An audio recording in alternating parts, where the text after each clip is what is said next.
হরে কৃষ্ণ। বরুথিনী একাদশী ব্রত 2025 সালে কবে পালন করতে হবে?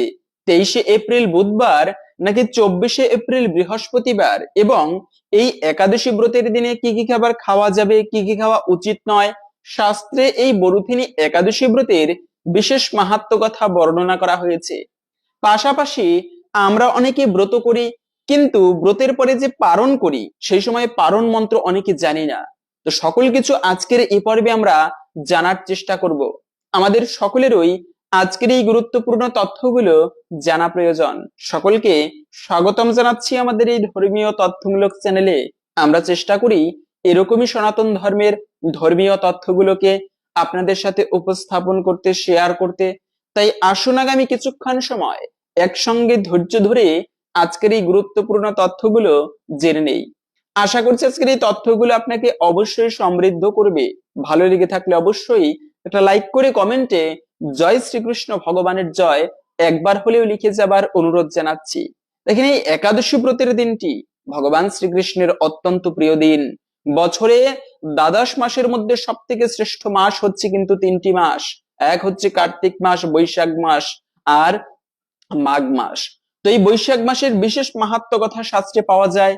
ভক্তরা বিশেষ করে এই বৈশাখ মাসটি পালন করে থাকে। অক্ষয় তৃতীয়ার মাস বৈশাখ মাস। সেই বৈশাখ মাসে কিছু করেন কিংবা না করেন, প্রত্যেকের উচিত একাদশী ব্রত ভালোভাবে পালন করা।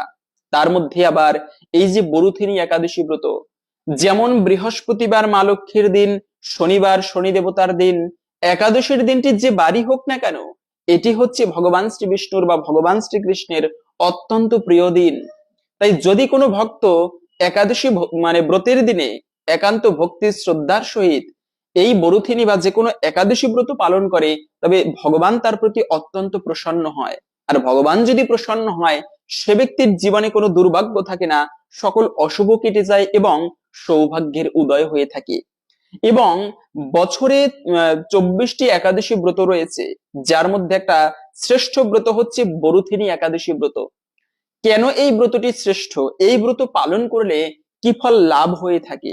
প্রথমত হচ্ছে তাদের জন্য বলা হয়েছে যে এই বরুথিনী একাদশী ব্রত যারা পালন করবে, 10,000 বছর তপস্যার ফল। অনেক ব্যক্তি রয়েছে যারা মুনি ঋষি সাধনা করে হাজার হাজার বছর, যুগ যুগান্ত বছর, এরকম করে 10,000 বছর তপস্যা করলে যে পুণ্যফল প্রাপ্ত করা যায়, শুধুমাত্র বরুথিনী একাদশী ব্রত পালন করলে তার থেকে বেশি পুণ্যফল প্রাপ্ত করা যায়।